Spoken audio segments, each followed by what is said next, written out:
Allahu ghayatuna wal ikhlasu mabda'una wal islahu sabiluna wal mahabbatu syi'aruna nu'ahidullaha ala sidqi wal ikhlasi wal yaqini amma ba'du. Al hadisul hadi asyar, hadis ke-11. An Abi Muhammadin, dari Abu Muhammad Al-Hasan bin Ali bin Abi Talib, Al-Hasan bin Ali bin Abi Talib, sibti Rasulillah sallallahu alaihi wasallam, cucunya Rasulullah sallallahu alaihi wasallam, wa rayhanatihi, yang disayangi olehnya, radhiyallahu anhuma, semoga Allah meridhoinya.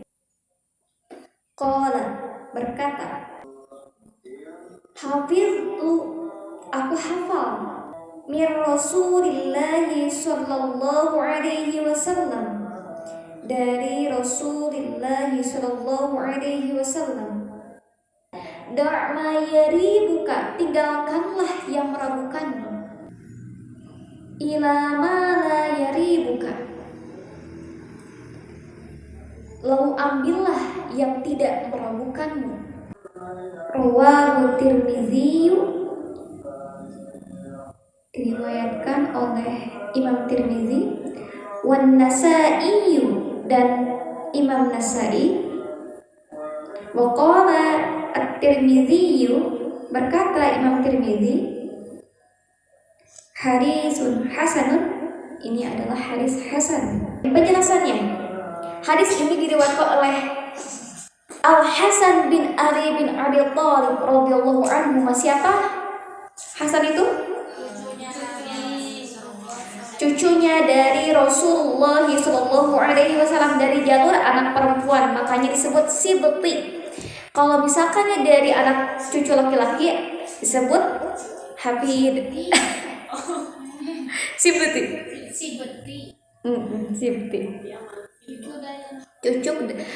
Cucu dari anak perempuannya Nabi. Siapa anak perempuannya Nabi? Siti Fatimah Az-Zahra. Nabi Muhammad SAW telah menyifati Sayyidina Hasan itu adalah Sayyid, As-Sayyid.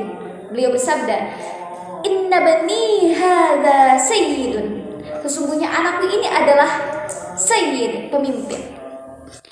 Wa inni li arju ay yuslihallahu bihi baina fi'taini min ummati, dengan Allah akan mendamaikan dua kelompok yang bertikai dari umatku.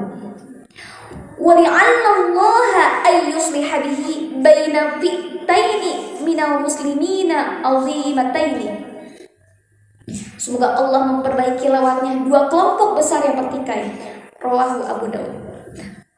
Katakan beliau, apa yang Nabi Muhammad SAW sabdakan benar-benar terjadi, di mana setelah Ali bin Abi Thalib wafat, Al Hasan dibaiat untuk menjadi seorang khalifah, akan tetapi ia mengalah karena akhlak mulianya, masya Allah, dan diberikan kepada Muawiyah radhiyallahu anhu. Dengan sikap beliau yang mulia ini, Allah mendamaikan antara pengikut Ali dan pengikut Muawiyah. Dengan sebab hal tersebut, kaum muslimin memperoleh kebaikan yang banyak. Jadi Nabi Muhammad SAW mengazankan Sayyidina Husain, Sayyidina Hasan dan Husain, azan di sebelah kanan dan iqamah di sebelah kiri. Dan beliau ini, Hasan dan Husain ini, dibesarkan di rumahnya Nabi Muhammad SAW. Ketika Nabi Muhammad sedang khutbah, ittaqullaha haqqa tuqatih, tiba-tiba ini Hasan dan Husain sedang berkelahi di depan. Di bawahnya itu lagi berkelahi dengan Husain, berebut baju. Nabi Muhammad SAW turun, langsung digendong itu Hasan dan Husain, dan dikembalikannya kepada ibunya, Sayyidah Fatimah Az-Zahra. Lalu beliau mengatakan kepada para jamaahnya, lanjut lagi ke atas mimbar, memang betul, memanglah cucu-cucuku ini adalah sebuah ujian dari Allah. Innama amwalukum wa auladukum fitnah. Memanglah cucu-cucuku ini ujian dari Allah.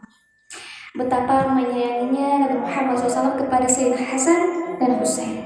Diciumnya Sayyidina Husain dan Hasan, dipeluk oleh beliau. Dan yang paling mirip dengan Nabi Muhammad SAW adalah Sayyidina Hasan. Ampilan, akalnya, wibawanya, kegagahannya, pokoknya mirip banget dengan baginda Nabi Muhammad SAW. Kalau Sayyidina Hasan itu berbicara, fasohatul lisan, lancar, lantang, apa yang beliau ucapkan itu dapat dimengerti oleh orang, dapat dipahami oleh orang. Dan beliau begitu sangat yuhibbul khairul linnas, selalu ingin orang-orang itu mendapatkan kebahagiaan. Kadang-kadang ada orang teh ketika seseorang mendapat kenikmatan, kalau bahasa kita mah sekarang julid gitu, gak mau lihat orang mendapatkan kenikmatan teh, iri, dengki, gak suka melihat orang bahagia. Tetapi Sayyidina Hasan tidak seperti itu. Beliau ingin orang-orang itu mendapatkan kebahagiaan, bersyukur ketika melihat orang lain mendapatkan kebahagiaan. Kita juga seperti itu, bahagia melihat orang lain bahagia, mensyukurinya. Beliau itu sangat mutawadi'an, tawadu, rendah hati, dan dermawan. Jadi kalau misalkan beliau pegang uang teh gak kuat, si uang ini pengen disedekahkan. Nah, di sini adapun istilah raihan, ini kan ada bahasa raihan ya. Adapun istilah raihan ini bagus nih buat nama anak. Raihanah adalah bunga wangi dan indah. Raihanah, ya raihanah adalah bunga wangi yang indah. Rasulullah SAW telah menyipati kedua cucu beliau, Al Hasan dan Husain, dengan sebutan raihan. Saking kugegetnya gitu ya. Dia namanya. Di situ ada kata da kan? Kata da artinya tinggalkanlah. Sedangkan ma yaribuka adalah sesuatu yang meragukanmu. Adapun ila ma la yaribuka adalah sesuatu yang tidak meragukanmu. Hadis ini sebetulnya termasuk jawami'ul kalim. Apa jawami'ul kalim itu? Kalimat yang singkat namun padat. Padat banget. Singkat tapi padat. Dan para ulama jadikan ini sebagai kaidah dalam fikih. Misal kita dengar ada mie instan, katanya minyaknya itu mengandung minyak babi, misalnya, maka tinggalkanlah hal tersebut. Iya. Ustadz Abdul Somad pernah ke Banten. Di Banten itu ada seorang kiai yang masya Allah beliau sangat waro, hati-hati sekali. Beliau makan dari apa yang beliau tanam. Jika Anda menginginkan ketenangan dan ketentraman, tinggalkanlah keraguan dan buang jauh-jauh, terutama setelah selesai melaksanakan suatu ibadah, sehingga kita tidak akan merasa gelisah. Nabi Muhammad SAW menyampaikan sesuatu itu dengan singkat, namun begitu luas maknanya. Kata Syekh Muhammad bin Shalih Al-Utsaimin rahimahullah, seandainya seseorang membuat penafsiran tentang hadis ini, mengenai tentang hadis ini, terus bukunya itu tebal banget, maka tentu satu jilid buku itu akan melebihinya, saking luasnya ilmu Allah. Masya Allah ya, luas banget ini tentang hadis kayak gini aja. Dan kita aja sebagai seorang manusia biasa cuma dikasih satu tetes aja dari luasnya lautan ilmu. Jadi kita bukan siapa-siapa. Masya Allah, ilmu itu luas sekali. Syariat Islam itu membawa kemudahan. Selanjutnya, hadis ini mengandung pelajaran agar kita diam terhadap perkara syubhat dan meninggalkannya Kalau sesuatu yang halal tentu akan mendatangkan ketenangan. Sedangkan sesuatu yang syubhat mendatangkan keraguan-raguan. Di dalam kitab Jami' al-Ulum wa al-Hikam, dalam Syarah Al-Arba'in An-Nawawiyah Al-Mukhtasar halaman 97, meninggalkan dusta dan terus menjaga kejujuran agar membawa ketenangan, sedangkan dusta selalu membawa pada keraguan yang tidak bisa dikalahkan dengan keraguan. Dalam Sahih Bukhari Muslim disebutkan hadis dari Abdullah bin Zaid radhiyallahu anhu bahwasannya ia pernah mengadukan kepada Nabi Muhammad SAW mengenai seseorang yang biasa merasakan sesuatu dalam sholatnya. Apa sesuatu itu? Apa coba? Kentut. Merasakan kentut gitu. Nabi Muhammad SAW bersabda, la yansharif hatta yasma'a sautan aw yajida rihan. Janganlah berpaling hingga ia mendengar sautan, suaranya, rihan, baunya. Imam Nawawi rahimahullah berkata mengenai hadis yang telah disebutkan tadi, makna hadis tersebut adalah ia boleh berpaling sampai ia menemukan adanya suara atau mencium bau, dan tidak mesti ia mendapati kedua-duanya sekaligus. Sebagaimana hal ini disepakati oleh para ulama, ijma ulama, hadis ini menjadi landasan suatu kaidah dalam Islam dan menjadi kaidah fikih, yaitu sesuatu tetap seperti aslinya sampai datang suatu yang yakin yang menyelisihinya. Jika ada ragu-ragu yang datang tiba-tiba, maka tidak membahayakannya. Satu, misalkan siapa yang yakin dalam keadaan suci, kemudian dalam keadaan ragu-ragu datang hadas, awalnya suci kan, terus tiba-tiba ragu-ragu berhadas gitu, maka ia tetap dalam keadaan toharoh, suci, baik dalam hal didapati ketika sholat atau di luar sholat. Pernah ragu-ragu seperti itu? Inilah pendapat mazhab Syafi'i dan mayoritas ulama lainnya dari salaf, ulama terdahulu dan khalaf, ulama belakangan.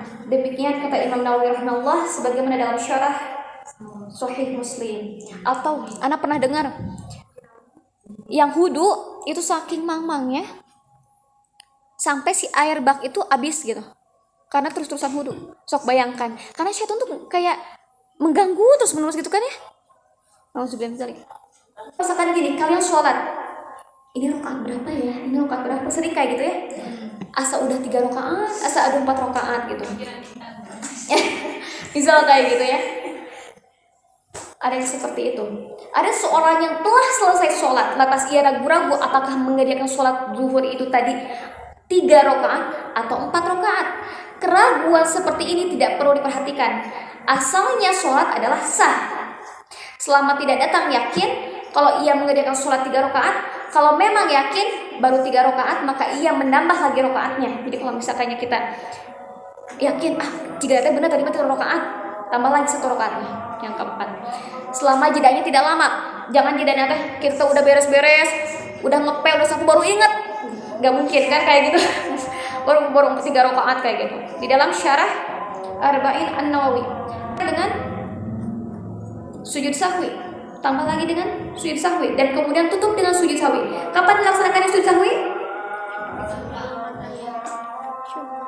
Sebelum salam. Sebelum salam. Ketika sebelum kalian bisa kan? Ketika sebelum salam itu tahiyat akhir, ya kan? Ya. Tahiyat sampai Robbana Atina. Kalau kalian tambah Robbana Atina, lalu kita sujud. Doanya sudah hafal? Doanya gimana? Iya, subhanallah namu wa la yashu.